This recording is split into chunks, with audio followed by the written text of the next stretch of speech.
गुरु ब्रह्मा गुरु विष्णु गुरुर्देव महेश्वर गुरु साक्षात् परम ब्रह्म तस्मै श्री गुरुवे नमः।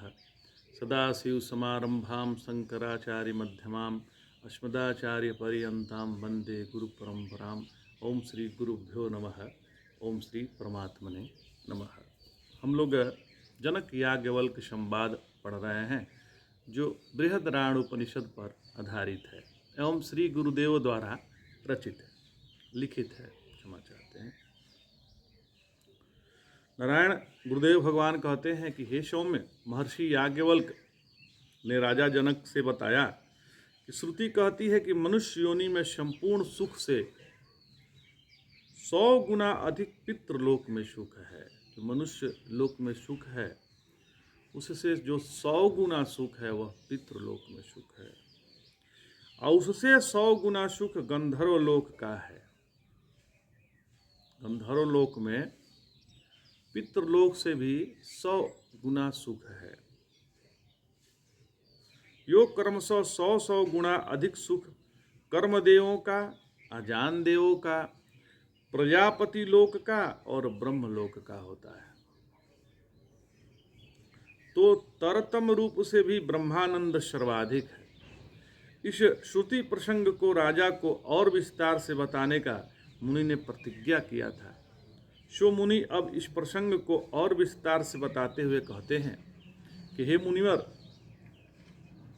हे भूमिपाल, मनुष्यों में जो पुरुष सबसे अधिक समझा जा सकता है उसे जो सुख होगा वह मनुष्य योनि का परम सर्वाधिक सुख है। कैसा पुरुष सर्वाधिक समझा जाता है? जो जवान हो, तगड़े शरीर वाला हो, भीम अर्जुन के समान बल वाला हो, व्यास की तरह सर्वज्ञ हो और विविध अस्त्रों के प्रक्षेप नियंत्रण निवारण में श्री शंभु के समान हो, और अश्वनी कुमारों जैसे निरोगी हो। ऐसे को सिद्ध शब्द से कहते हैं। जैसे बलराम के छोटे भाई श्री कृष्ण द्वारा दी जाने वाली अमोघ सहायता से पांडुपुत्र समृद्ध संपन्न था, ऐसे जिसे सहायता उपलब्ध हो उसे समृद्ध समझना चाहिए। सातों द्वीपों के वासी मनुष्यादि सभी प्राणियों में स्वतंत्र शासन करने वाले यशस्वी सम्राट को अधिपति कहते हैं। ऐसा सिद्ध समृद्ध अधिपति खाद्य, पेय, स्त्री आदि उन सभी विषयों से सर्वाधिक संपन्न हो जिन्हें मनुष्य भोग समझते हैं। उसकी मानो कोई कामना अपूर्ण न बची हो। उस चक्रवर्ती पुरुष को भी आनंद होता है। यह हम मनुष्यों के लिए परम आनंद समझा जा सकता है। मनुष्यों में इसका यह आनंद परम इसलिए है कि संसार में मनुष्यों में इसकी तरह सुखी और कोई नहीं होता। हे राजन, मनुष्यों का जो परम आनंद कहा उसकी अपेक्षा 100 गुणों से अधिक आनंद चंद्रलोक में रहने वाले पितरों को होता है, जिन्होंने पूर्व कल्प में किए श्राद्ध आदि कर्मों से उस लोक को अपने बस में कर रखा है। यद्यपि श्रुति में 100 गुणा अधिक कहा है, तथापि महर्षि के कहने का अभिप्राय है कि जैसे 100 धागों में जितना बल हो उतना किसी एक डोरे में हो, उसे उन सब से अधिक ही माना जाता है। इसी प्रकार 100 आनंद जुड़कर जितना आनंद होता है उसका वह एक आनंद है, इसलिए उससे अधिक है। इस तरह श्रुति भगवती का अर्थ को ही स्पष्ट किया है। गंधर्वलोक के आनंदों से 100 गुणों से भी अधिक कर्मदेवों का आनंद, जो अग्निहोत्रादि कर्मों के फलस्वरूप देवता बनते हैं, उन्हें कर्मदेव कहते हैं। कर्मदेव के आनंद से भी 100 गुणों से अधिक अजान देवों का आनंद है। सृष्टि के आदि काल में ही जो अग्नि देवता उत्पन्न होते हैं, जो यागों से पूजे जाते हैं, वे अजान देव कहे जाते हैं। अजान देवों के आनंद से 100 गुणों से भी अधिक है। परमेष्टि अर्थात विराट लोक का आनंद, विराट के आनंद से 100 गुणों से भी आनंद ब्रह्मलोक में है। स्थूल जगत का कारण महेश नामक सूत्रात्मा अर्थात हिरण्यगर्भ का निवास स्थान ब्रह्मलोक है। स्थूल सूक्ष्म किसी भी तरह के शरीरों में कहीं कोई भी ऐसा आनंद नहीं है जो हिरण्यगर्भ से आनंद से ज़्यादा हो। हे राजन, वेद विचारक स्थूल सूक्ष्म शरीरों में न्यूनाधिक भाव से अनुभूयमान आनंद का वर्णन इसलिए करते हैं कि हिरण्यगर्भानंद से भी वैराग्य हो, क्योंकि वैराग्य ही परमानंद की प्राप्ति में असाधारण सहायक है। सारी भूमि के राजा मनुष्य में, मनोरम पितृलोक में, गंधर्वों के लोक में, कर्मदेव के शरीर में, अजान देव के शरीर में, प्रजापति के शरीर में, विराट देह में और हिरण्यगर्भ शरीर में जो आनंद बताया है उसको वह प्राप्त कर लेता है। जो वेद का अर्थ जानने वाला पापहीन व्यक्ति उस अत्यधिक आनंद के प्रति निष्काम होता है। तात्पर्य है कि जिस विषय की कामना होगी उसे पाकर जो सुख होगा वह सुख उसे प्राप्त ही हो जिसे उस विषय की कामना ही नहीं है। उस विषय की यदि कामना नहीं तो सुख प्राप्त ही है। तो पूर्वोक्त रीति से सारे ही विषय सुख कामना जन्य दुख की निवृत्ति से अभिव्यक्त होते हैं। अतः कामना न होने पर दुख उत्पन्न ही नहीं होगा। यदि कामना ही नहीं है तो दुख कहाँ है? तो सुख अभिव्यक्ति ही रहेगा, सुख ही सुख रहेगा। जितने अधिक विषयों के प्रति निष्कामता होगी उतना ही अधिक सुख भी हो जाएगा। कहने का तात्पर्य ये है। इसलिए हे राजन, जब ऐसा वैराग्यवान अधिकारी उस हिरण्यगर्भानंद में भी कामना वाला नहीं रह जाता है जो आनंद के उत्कर्ष की सीमा है, तब यह उस हिरण्यगर्भानंद को प्राप्त कर लेता है। यह हिरण्यगर्भानंद भी जिस आनंद का लेशभूत ही है वही वस्तुतः परम है। वह आनंद ही परमात्मा कहा जाता है, जिसे सुषुप्ति के अनुभव के अनुसंधान के सहारे समझना चाहिए।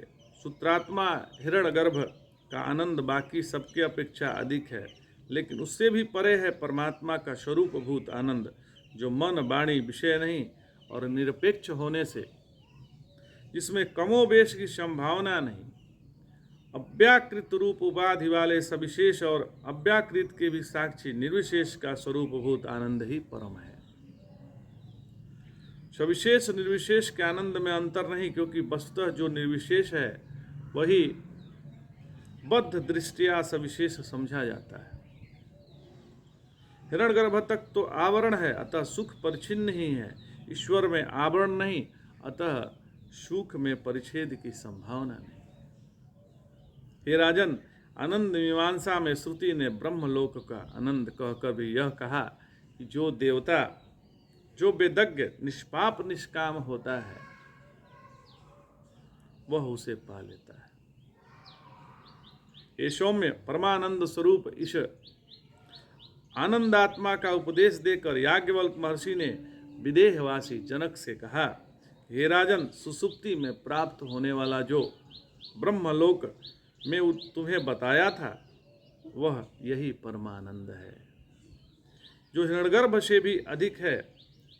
हे सौम्य, महर्षि याज्ञवल्क्य अपना बात कहकर चुप हो गए तो राजा उनके प्रति उसी तरह की बात कही जिस तरह वह पहले 3 बार कह चुका है, और जो उसका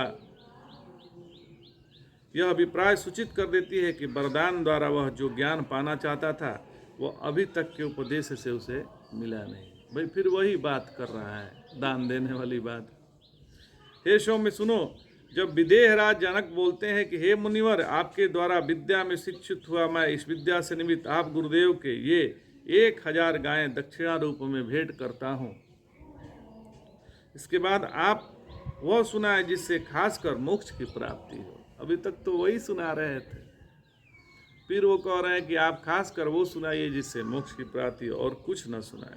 तो हे सौम्य, राजा का अभिप्राय यह था कि आपने अभी यह समझाया कि स्वप्न, जागृत, सुसुप्ति 3 अवस्थाएं हैं जिनके कर्मवशभूत यह आत्मा दिन रात क्रमशः भ्रमण करता है, जो वस्तुतः असंग स्वप्रकाश है, लेकिन अविद्या से विमुक्त हुआ सुख दुख भोग रहा है।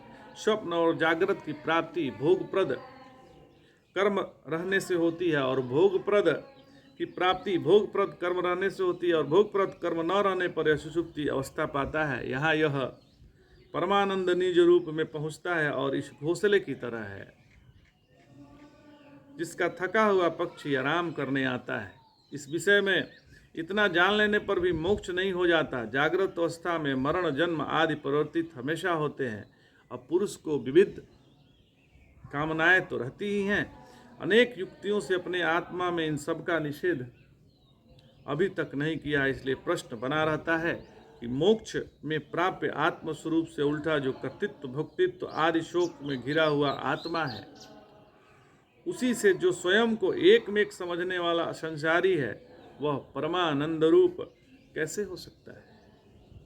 जब तक संदेश रहित ज्ञान नहीं हो जाता, तब तक सैकड़ों जन्मों में भी पुरुषों का मोक्ष नहीं मिल सकता। ये सौम्य महामुनि याज्ञवल्क्य राजा के इस तात्पर्य को समझकर, उसकी इस सूक्ष्म बुद्धि को देखकर यह सोचते हुए डर गए कि मेरे सैकड़ों बुद्धिमान शिष्य हैं, लेकिन उनमें कोई भी इस राजा जनक के बराबर नहीं है जो वरदान के बहाने एक ही बार में मेरी सारी विद्या ग्रहण करना चाहता है,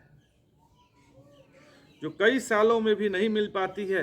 बुद्धिमान होने के कारण यथेष्ट प्रश्न पूछने की छूट रूप वर मांगकर इसमें मुझे बस में कर लिया और वरदान देकर मैं भी सत्य के पास में बंधा हूँ। इसलिए इस राजा को यह विद्या में अभी ही समझा देता हूँ, जिसे गुरु सेवा द्वारा मैंने बहुत समय में प्राप्त किया। यह विचार कर मुनिवर ने राजा को यो उपदेश दिया। इसको अगले एपिसोड में पढ़ेंगे। तो आज इतना ही। जय जय शंकर, हर हर शंकर, नमामि शंकर, भजामि शंकर। नमः पार्वती पतये, हर हर महादेव।